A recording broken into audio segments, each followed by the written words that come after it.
ओम शांति। 2 जनवरी 2024 बाबा के महावाक्य। मीठे बच्चे, देही अभिमानी बनो तो विकल्प समाप्त हो जाएंगे। किसी भी बात से डर नहीं लगेगा।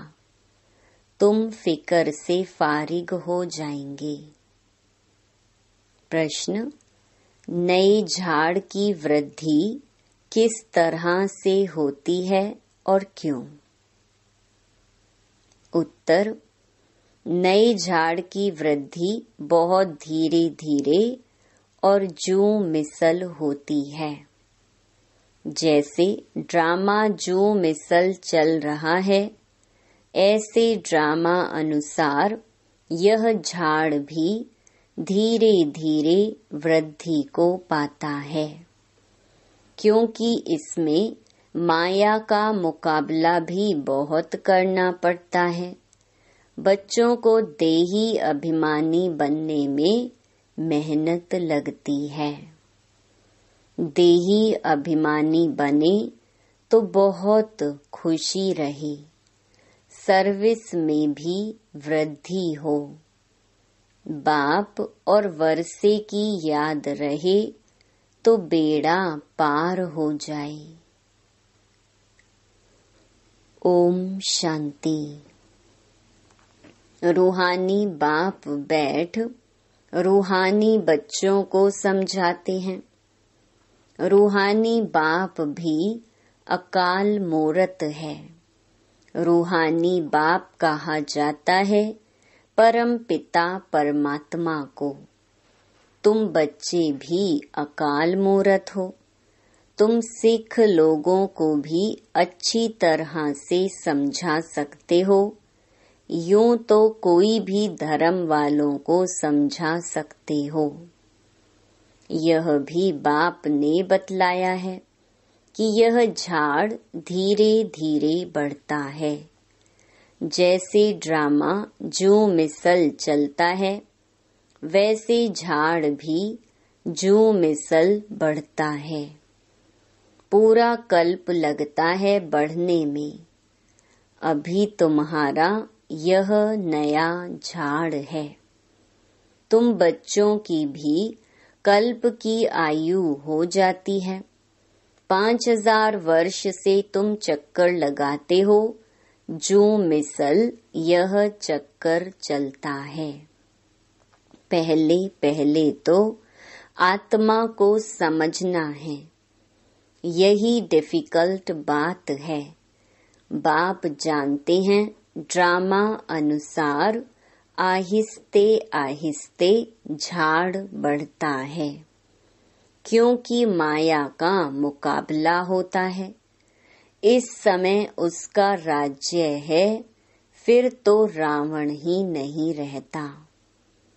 तुम बच्चों को पहले देही अभिमानी बनना है।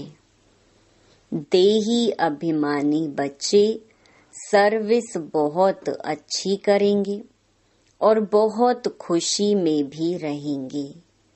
बुद्धि में फालतू विकल्प नहीं आएंगे। गोया तुम माया पर जीत पाते हो तो फिर तुमको कोई हिला न सके। अंगद का भी दृष्टांत है ना, इसलिए तुम्हारा महावीर नाम रखा है। अभी तो एक भी महावीर नहीं। महावीर पिछाड़ी में बनेंगे, सो भी नंबरवार। जो अच्छी सर्विस करते हैं उनको महावीर की लाइन में रखेंगे। अभी वीर हैं, महावीर पिछाड़ी में होंगे। जरा भी कोई संशय नहीं आना चाहिए। कोई तो बहुत अहंकार में आ जाते हैं, कोई की भी परवाह नहीं करते। इसमें तो बड़ी निर्माणता से कोई को समझाना होता है। अमृतसर में सिखों की तुम सर्विस कर सकते हो। संदेश तो सबको एक ही देना है। बाप को याद करने से तुम्हारी आत्मा की कट उतर जाएगी। वो लोग कहते हैं जप साहिब को। साहिब की महिमा भी है। एक ओमकार सत्य नाम अकाल मूरत। अब अकाल मूरत कौन? कहते हैं सतगुरु अकाल। अकाल मूरत तो आत्मा है ना, उनको कभी काल खा न सके। आत्मा को तो पार्ट मिला हुआ है, सो तो पार्ट बजाना ही है। उनको काल खाएगा कैसे? शरीर को खा सकता है।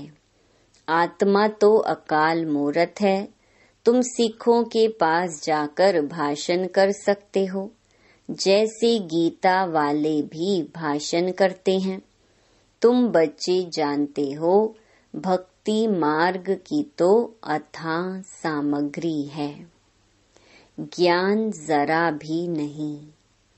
ज्ञान का सागर है ही एक बाप। मनुष्य को ज्ञानवान नहीं कहा जाएगा। देवताएं भी तो मनुष्य है ना, परंतु दैवी गुण है, इसलिए देवता कहा जाता है। उन्हों को भी बाप से ही वर्षा मिला था। तुम भी इस राजयोग से विश्व का मालिक बन रहे हो। सतगुरु अकाल कहते हैं ना। सत्य तो वह एक ही बाप है। वही पतित पावन है। दो बाप का भी परिचय देना है। तुमको भाषण के लिए 2 मिनट मिले तो भी बहुत हैं। 1 मिनट 1 सेकंड मिले तो भी बहुत है। जिनको कल्प पहले तीर लगा होगा उनको ही लगेगा। कोई बड़ी बात नहीं, सिर्फ पैगाम देना है। बाबा ने समझाया है, समझो गुरु नानक आता है तो वह कोई मैसेज नहीं देते कि तुमको वापस घर चलना है, उसके लिए पवित्र बनो। वह तो पवित्र आत्माएं ऊपर से आती हैं। उनके धर्म की वृद्धि होती है, आते रहते हैं। वास्तव में सदगति दाता कोई मनुष्य हो नहीं सकता। सदगति दाता एक बाप है। मनुष्य तो मनुष्य ही है।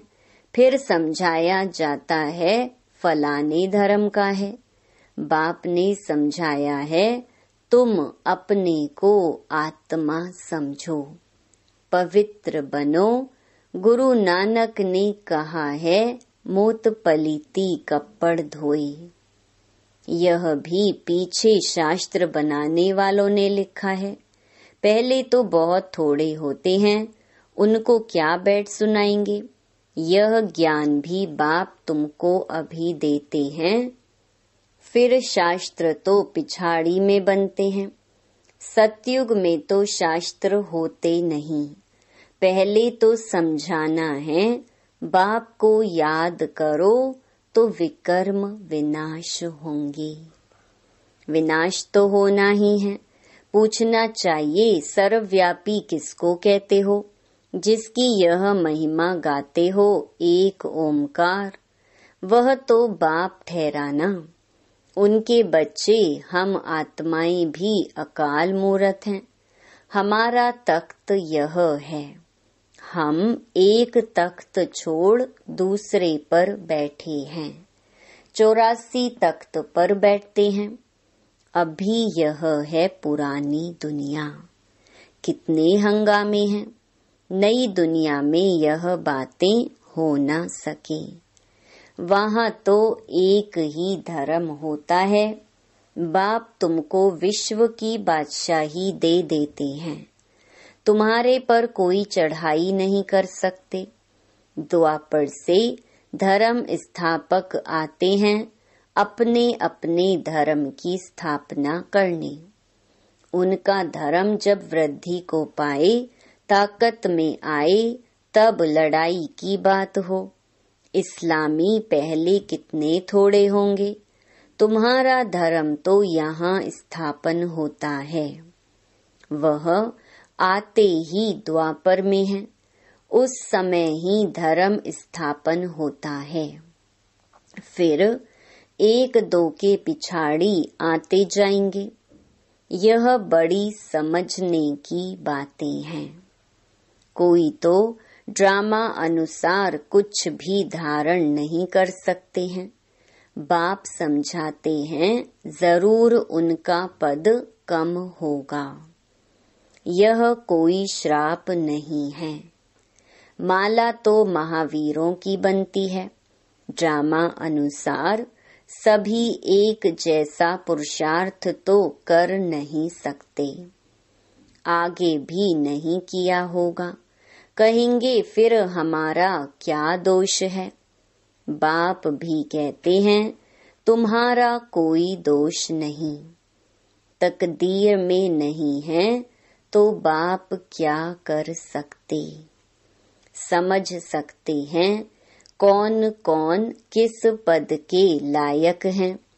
सिखों को भी समझाना है कि साहिब को जपो तो सुख शांति मिले।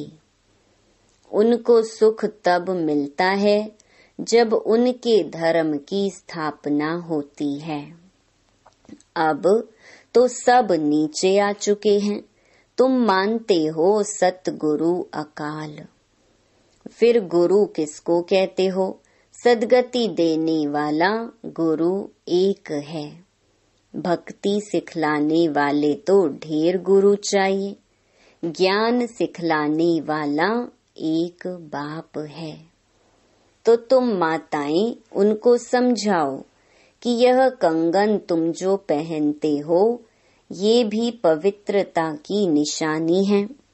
तुम्हारा वह मान लेंगे क्योंकि तुम माताएं ही स्वर्ग का द्वार खोलने वाली हो।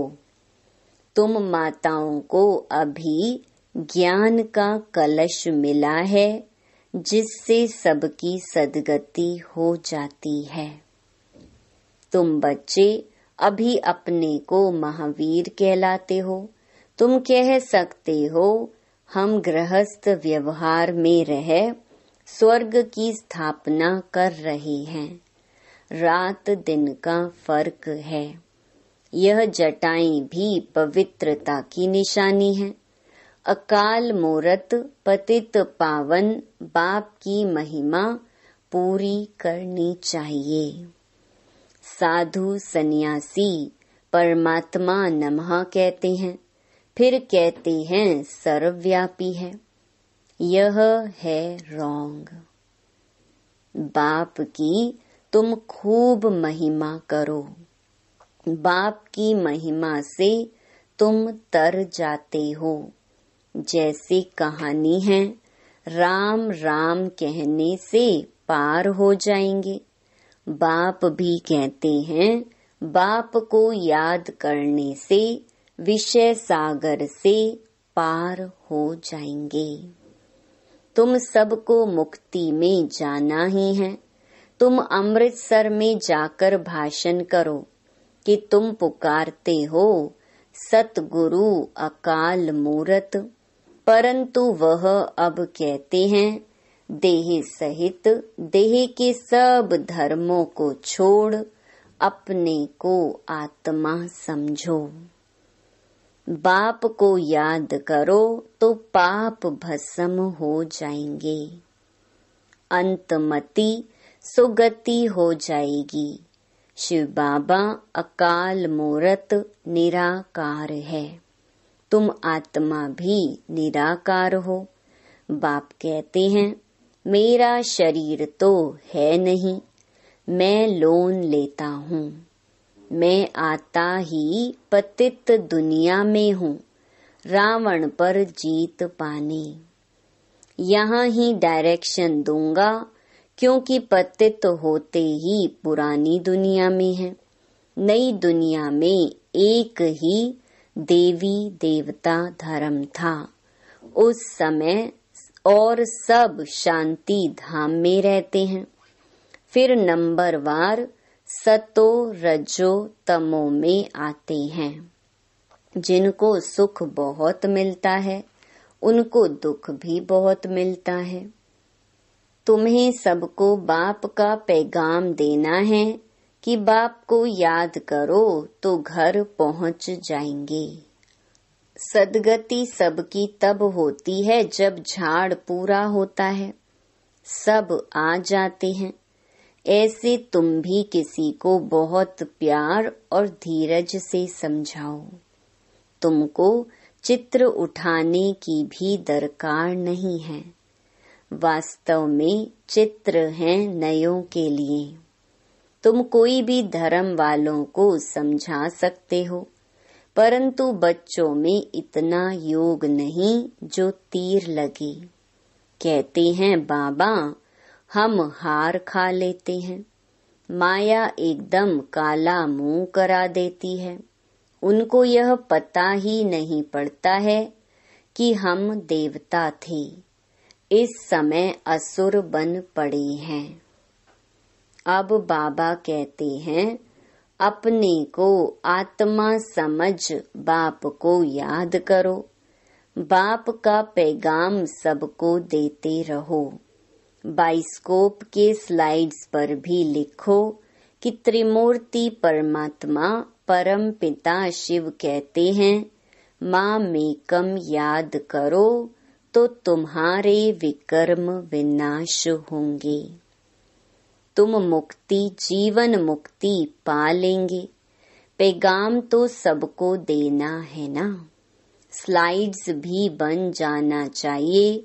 इसमें यह जैसे एक वशीकरण मंत्र मन मना भव का सबको दो। इस पढ़ाई में देरी नहीं लगती। आगे चलकर सब समझेंगे। कोई फिकर की बात नहीं, फिकर से रहित तो होना ही है। मनुष्य देखो मौत से कितना डरते हैं। यहाँ डरने की तो बात ही नहीं। तुम तो कहेंगे अभी मौत ना आए। अभी हमने इम्तिहान ही पूरा कहाँ किया है। अभी यात्रा पूरी नहीं की है तो शरीर क्यों छूटना चाहिए। ऐसे मीठी मीठी बातें बाप से करनी है। बहुत अच्छी टेव आदत पड़ जाएगी। यहाँ चित्र के आगे आकर बैठ जाओ। तुम जानते हो हमको बाबा से विश्व की राजाई मिलती है, तो ऐसे बाप को बहुत याद करना चाहिए ना। याद नहीं करेंगे तो सजाएं भोगनी पड़ेंगी।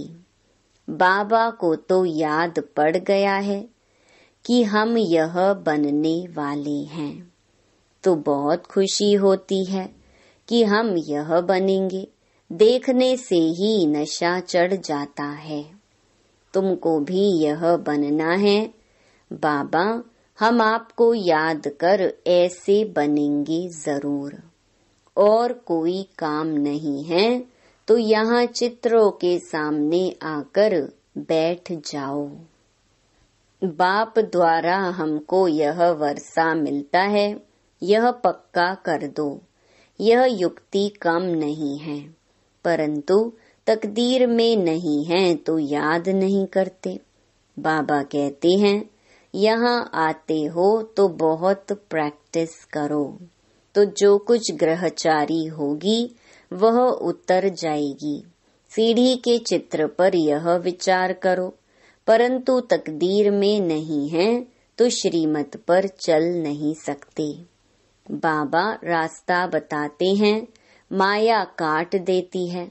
बाबा युक्तियां बहुत बतलाते हैं। बाप और वर्षे को याद करते रहो।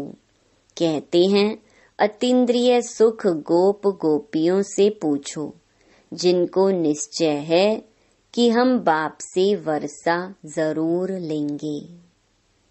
बाबा स्वर्ग की स्थापना कर हमें उसका मालिक बनाते हैं।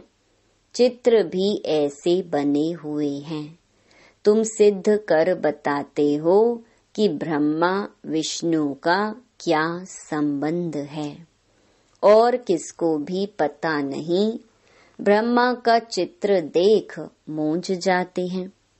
स्थापना में टाइम जरूर लगता है, कर्मातीत अवस्था में भी टाइम लगता है, घड़ी घड़ी भूल जाते हैं। यह आदत डालनी चाहिए। बैज भी तुम्हारे पास हैं। बाबा अपना भक्ति मार्ग का मिसाल बताते हैं कि नारायण की मूर्ति से मेरा बहुत प्यार था। वह सब था भक्ति मार्ग। अब बाप कहते, माँ मेकम याद करो और कुछ भी नहीं करना है। बाबा कहते हैं, हम तो ओबीडिएंट सर्वेंट हैं, हमें तुम माथा क्यों टेकते हो? अच्छा, मात पिता बाप दादा का मीठे मीठे सिकिलधे बच्चों प्रति याद प्यार और गुड मॉर्निंग। रूहानी बाप की रूहानी बच्चों को नमस्ते। धारणा के लिए मुख्य सार। पहला, निर्माणता का गुण धारण करना है। जरा भी अहंकार में नहीं आना है। ऐसा महावीर बनना है जो माया हिला ना सके। दूसरा, सभी को मन मनाभव का वशीकरण मंत्र सुनाना है। बहुत प्यार और धीरज से सबको ज्ञान की बातें सुनानी है। बाप का पैगाम सब धर्म वालों को देना है। वरदान, कर्म और संबंध दोनों में स्वार्थ भाव से मुक्त रहने वाले बाप समान कर्मातीत भव। आप बच्चों की सेवा है सबको मुक्त बनाने की, तो औरों को मुक्त बनाते स्वयं को बंधन में बांध नहीं देना। जब हद के मेरे से मुक्त होंगे तब अव्यक्त स्थिति का अनुभव कर सकेंगे। जो बच्चे लौकिक और अलौकिक कर्म और संबंध दोनों में स्वार्थ भाव से मुक्त हैं, वही बाप समान कर्मातीत स्थिति का अनुभव कर सकते हैं। तो चेक करो कहाँ तक कर्मों के बंधन से न्यारे बने हैं। व्यर्थ स्वभाव संस्कार के वश होने से मुक्त बने हैं। कभी कोई पिछला संस्कार स्वभाव वशीभूत तो नहीं बनाता है। स्लोगन, समान और संपूर्ण बनना है तो स्नेह के सागर में समा जाओ। अव्यक्ति साइलेंस द्वारा डबल लाइट फरिश्ता स्थिति का अनुभव करो। अभी तीव्र पुरुषार्थ का यही लक्ष्य रखो कि मैं डबल लाइट फरिश्ता हूँ। चलते फिरते फरिश्ता स्वरूप की अनुभूति को बढ़ाओ। डीप साइलेंस द्वारा अशरीरीपन का अभ्यास करो। सेकंड में कोई भी संकल्पों को समाप्त करने में संस्कार स्वभाव में डबल लाइट रहो। ओम शांति।